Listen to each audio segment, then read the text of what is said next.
यह कहानी है राहुल की, जो अपने परिवार के साथ राजगढ़ के एक छोटे से गांव में रहता है। राहुल के परिवार में मम्मी पापा और उसके 2 छोटे भाई हैं।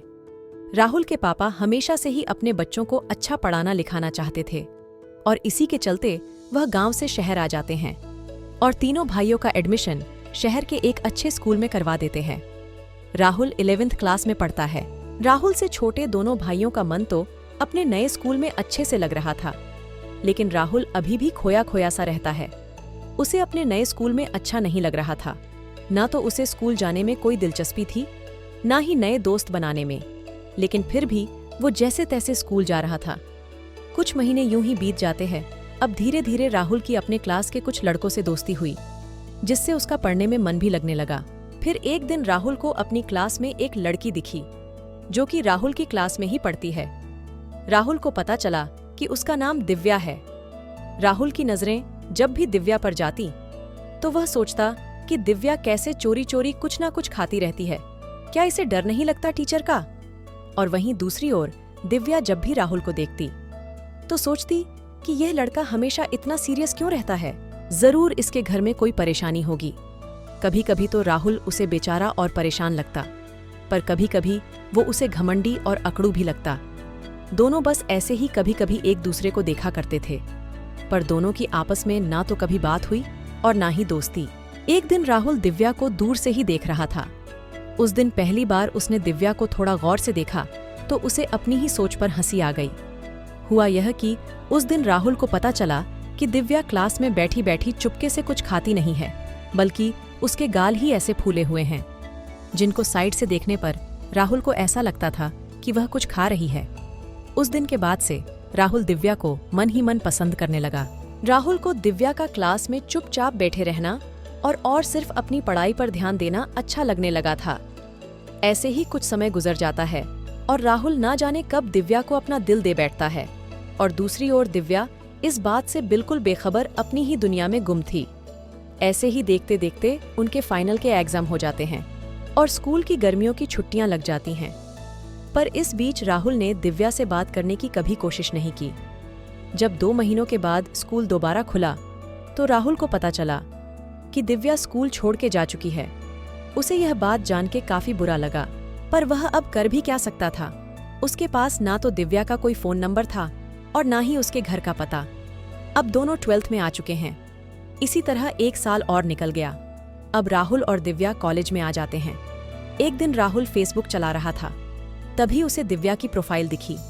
राहुल बहुत खुश हो गया और तुरंत दिव्या को फ्रेंड रिक्वेस्ट भेज दी। वहां दिव्या भी उसकी फ्रेंड रिक्वेस्ट एक्सेप्ट कर लेती है। अब राहुल और दिव्या कभी कभी फेसबुक पर बातें कर लिया करते थे। इस बीच राहुल को पता चला कि दिव्या का घर उसके घर के आसपास ही है। वह अक्सर उसके घर के पास से गुजरता तो उसे एहसास होता कि दिव्या यही कहीं रहती है, पर फिर भी उसे न कभी दिव्या दिखी और ना ही उसका घर। इतने पास रहने के बाद भी दोनों का कभी आमना सामना नहीं हुआ। एक दिन राहुल और दिव्या चैटिंग कर रहे थे। उस दिन राहुल ने पहली बार दिव्या को अपने दिल की बात बताई, पर दिव्या ने इनकार कर दिया। इस बात का राहुल को बहुत बुरा लगा, क्योंकि अब तक केवल राहुल ही लड़कियों को मना करता आ रहा था। पहली बार ऐसा हुआ कि किसी लड़की ने उसे मना किया हो। इसके बाद दोनों अपनी अपनी पढ़ाई में लग जाते हैं और इस तरह 2 साल कब बीत जाते हैं पता ही नहीं चलता। अब दोनों का ग्रेजुएशन कंप्लीट हो जाता है। इस बीच दोनों की कभी कभी फेसबुक पर बात हो जाया करती थी। नया साल शुरू होता है और उसके साथ ही पूरे विश्व में एक महामारी फैलती है, जिससे कई लोग संक्रमित हो जाते हैं और कई लोग मर भी जाते हैं। महामारी के चलते सरकार पूरे देश में लॉकडाउन लगा देती है। सब लोग अपने अपने घरों में ही बंद हो जाते हैं। कोई कहीं बाहर नहीं जा सकता। गर्मियों के दिन थे, पूरे देश में लॉकडाउन था। इसी बीच राहुल के छोटे भाई की शादी होती है और उधर दिव्या की बड़ी बहन की शादी होती है। शादी को 3 महीने हो चुके थे। फिर एक दिन दिव्या को राहुल का सोशल मीडिया पर एक फोटो दिखा। फोटो में राहुल के साथ एक लड़की भी थी, जो शादीशुदा थी। फोटो को देख के दिव्या को लगता है कि राहुल की शादी हो चुकी है। कुछ समय बीत जाता है और एक दिन दिव्या इंस्टाग्राम पर रील देख रही थी।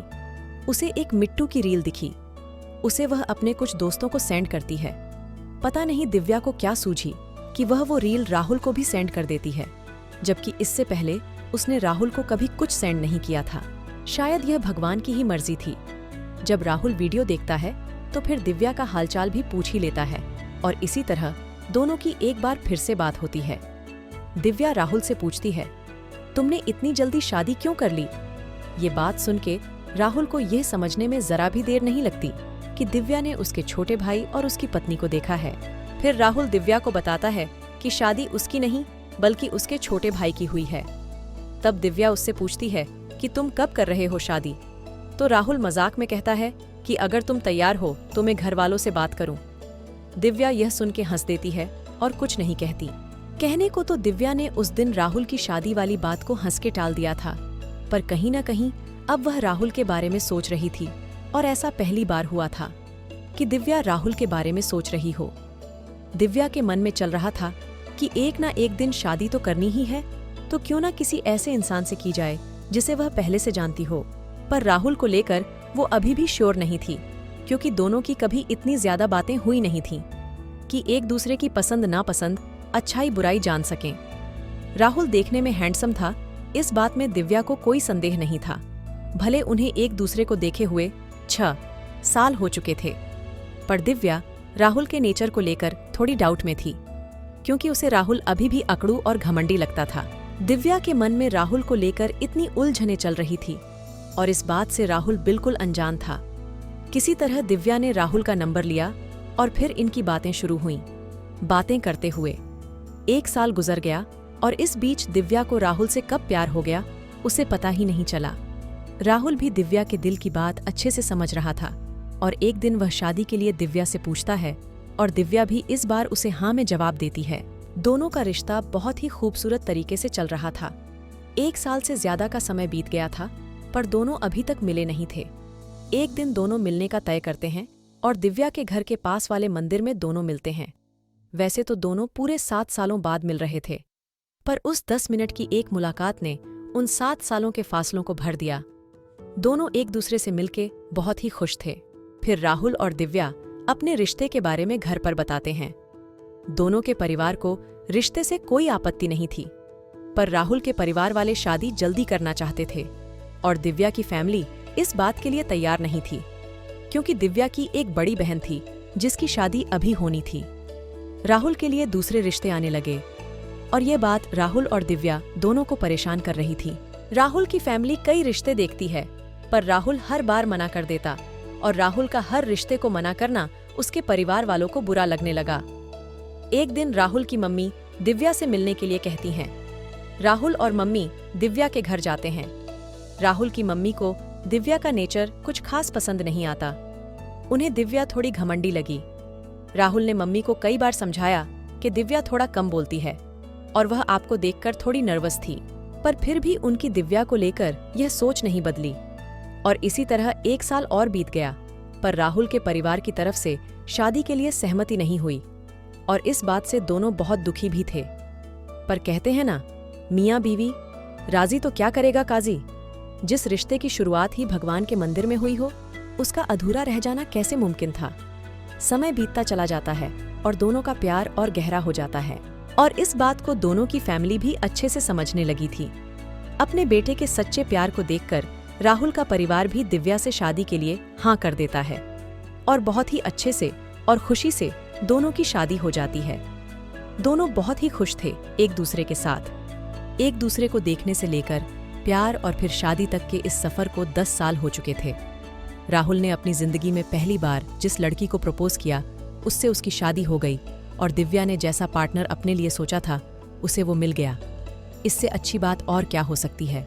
शादी के बाद जब दिव्या राहुल के घर आ गई तो राहुल की मम्मी को भी समझ आ गया कि दिव्या बिल्कुल वैसी ही है जैसा राहुल उन्हें बताया करता था और अब उनके मन में भी दिव्या के लिए कोई डाउट नहीं था और वो दिव्या को बहुत प्यार से रखती हैं। सब बहुत खुशी खुशी रहते हैं। अब हम इस कहानी को यहाँ समाप्त करते हैं।